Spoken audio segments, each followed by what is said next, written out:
See a politician running for office as a Republican, it's always the same push card.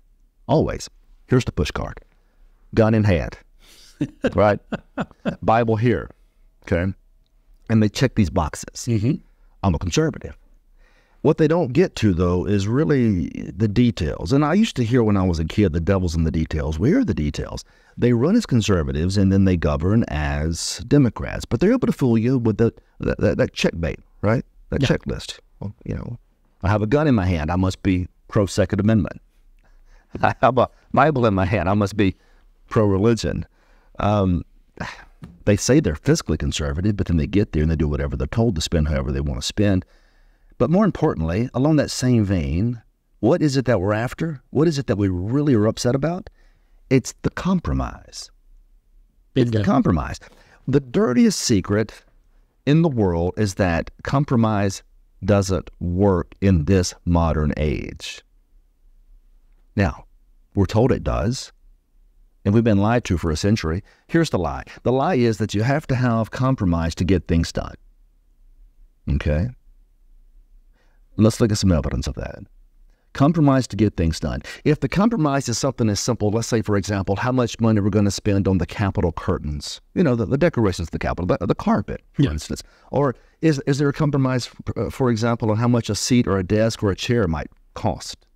One side wants to spend $1,000 per seat. The other side wants to spend $200 per seat. They compromise at $500, and things get done. Now, that's a compromise that makes sense to me. But what happens when it's not simply about something inane or something like chairs, something immaterial? What if it's a principle?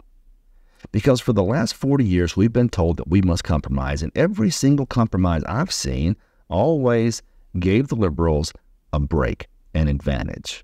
Every time. Name any piece of legislation that the federal government has entered into in the last, I don't know how long, where there was a compromise and the conservative movement didn't take a back seat. Now, here's the thing. The very Republicans that compromised are the ones saying they're conservative, trying to wear the mantle of conservatism. And they say that they needed to compromise to get things done. Well, look at it and let's invert it. When was the last time the Democrats compromised anything to get something done? It's a sign of weakness. It's a sign of a lack of backbone.